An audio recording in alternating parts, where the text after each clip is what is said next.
Berger paint factory हमारा PF दो।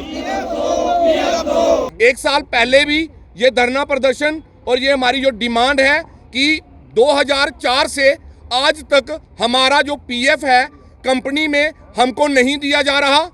इन लोगों ने अपना पेट काट काट कर अपनी जो तनख्वाह आती है उसमें से वो पीएफ काट कर दिया हुआ है। जो कभी ज़रूरत पड़ने पर, बच्चों की एडमिशन कराने पर, माँ बाप बीमार होने पर, बहन की शादी होने पर, घर बनाने पर, कहीं भी जो ज़रूरत में आता वो पैसा जो इन्होंने अपना सेव करके रखा हुआ था, आज कंपनी की तरफ से हमें पता चल रहा है कि वो जो पैसा है वो हमारे प्रोविडेंट जो फंड्स पीएफ ऑफिस में है उसमें जमा ही नहीं हुआ है। एक करोड़ों रुपए का स्कैम जो है वो बर्जर पेंट फैक्ट्री में हमारे इन एम्प्लॉइज का हुआ है। उसका एक हमने रिपोर्ट एसएसपी सांबा राजेश शर्मा जी को दी थी। उन्होंने वो फॉरवर्ड हमारे डीएसपी थे तिलक भारद्वाज, उनको भी की थी। जब इस बात की इंक्वायरी की गई तो पता चला कि इन गरीबों का जो पैसा है वो अभी तक पीएफ ऑफिस में जमा ही नहीं हुआ। जब हमने ये बात हमारे पीएफ ऑफिस में पूछी तो उनका कहना था कि हम कंपनी को कई बार इन्फॉर्म कर चुके हैं कि इन लोगों का पीएफ जो है वो नहीं काटा जा रहा। ऐसा लग रहा था कि जैसे सिर्फ पीएफ ऑफिस नहीं, कंपनी के जो एम्प्लॉइज हैं, जो मैनेजमेंट कमेटी है, वो भी इनके साथ मिली हुई थी। एक बड़ा स्कैम, बड़ा पीएफ का घोटाला जो है यहाँ पे हमें देखने को मिला।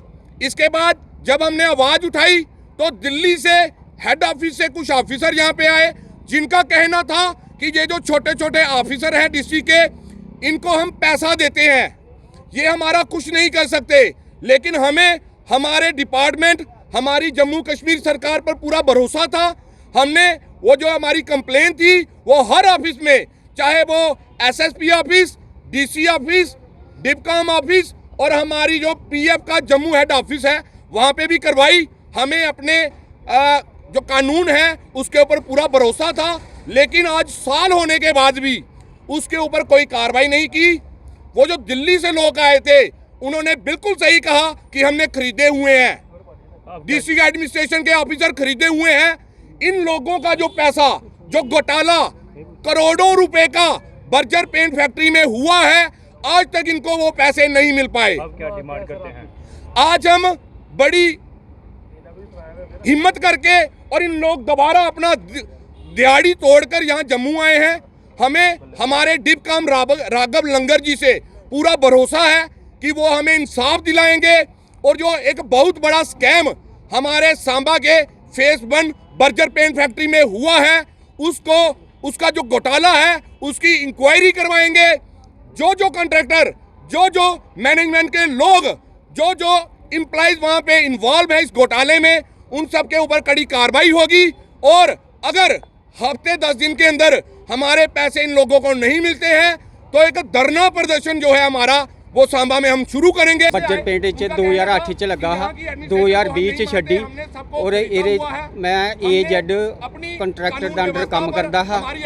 ਉਹਨੇ मैं ਛੱਡਣ ਦੇ ਬਾਅਦ ਜਿਹੜਾ PF ਦੀ ਗੱਲ ਕੀਤੀ ਤੇ PF ਦਫ਼ਤਰ ਗਏ, ਐਪਲੀਕੇਸ਼ਨ ਦਿੱਤੀ, ਲੇਕਿਨ ਸਾਡੇ ਕੋਲ ਆਹਨੇ ਨਹੀਂ। ਉਹਨੇ ਆਖਿਆ ਕਿ ਤੁਹਾਡਾ ਪੈਸਾ ਇੱਥੇ ਜਮ੍ਹਾਂ ਨਹੀਂ ਹੋਏਗਾ, ਜਮ੍ਹਾਂ ਨਹੀਂ ਹੋਏਗਾ। ਉਹਦੇ ਬਾਅਦ ਮੈਨੇਜਮੈਂਟ ਕन्नै ਗੱਲ ਕੀਤੀ, फिर ठेकेदार कन्नै गल हुई साड़ी 2021 विच साड़ी गल हुई ठेकेदार कन्नै। उन्हें आख्या अगर PF दफ्तर वाले नहीं देंगे तो मैं देंगा। ये पिछले मार्च महीने की गल है।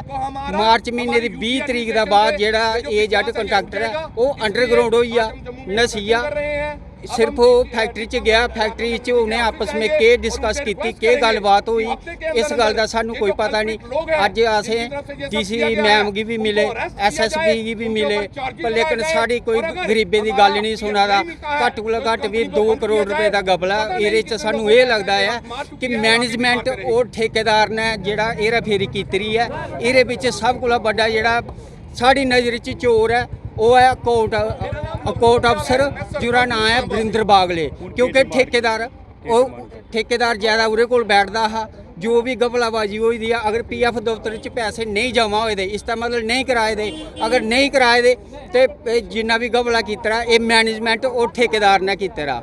अस चाहते हैं कि इस फैक्ट्री की जिन्ने चिर साड़ा मसला हल नहीं होंदा इस फैक्ट्री की बंद किया जा। बर्जर पेंट्स के एम्प्लॉयज़ जो कंपनी बॉर्न एम्प्लॉयज़ हैं उनका पीएफ का कोई इशू नहीं है। उनका प्रोविडेंट फंड हमने पूरा कैलकुलेट करके सेंट्रल ईपीएफ को ट्रांसफ़र कर दिया है। सो बर्जर पेंट्स के एम्प्लॉयज़ का प्रोटेस्ट करना नहीं बनता। वो कह रहे हैं हम अभी भी वहाँ पे काम कर रहे हैं, हम एम्प्लॉइज़ हैं इसके, जो हमारा पीएफ करता था, पासबुक मिली है, क्या कहें? देखिए, पासबुक हम नहीं इशू करते हैं, पासबुक कंपनी इशू करती है। जिस एम्प्लॉय के प्रोविडेंट फंड को डिडक्ट करके यहाँ रेमिट करते हैं वो कंपनी ही रिस्पॉन्सिबल होती है, कंपनी की सील एंड सिग्नेचर के अंदर पासबुक्स तैयार होती हैं। सो हम पासबुक्स यहाँ से इशू नहीं करते हैं। अब जो एम्प्लॉयज़ प्रोटेस्ट कर रहे हैं, अगर वो किसी कॉन्ट्रैक्टर के थ्रू बर्जर पेंट्स में काम कर रहे हैं तो उनका इशू हो सकता है, क्योंकि एक contractor A to Z contractors के नाम से मोहम्मद अशरफ उसके प्रोप्राइटर रहे हैं, जिनका एक फ्रॉडलेंट का केस हमारे सामने आया है।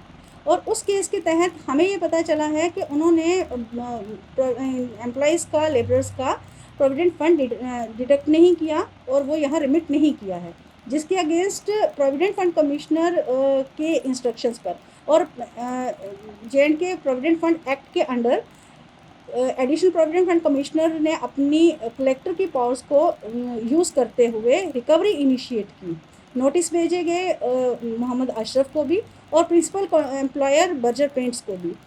और उस नोटिस के अंडर हमें ये इंफॉर्मेशन मिली है कि मोहम्मद अशरफ इंडिया में नहीं है, वो भारत छोड़ के चले गए हैं और Berger paints being principal employer इसकी रिकवरी के लिए रिस्पॉन्सिबल बनते हैं और उनसे रिकवरी इनिशिएट करवाई गई।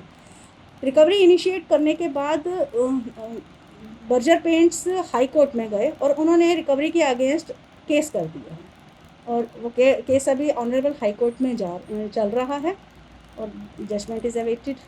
टेक वन अब आपके व्हाट्सएप पर।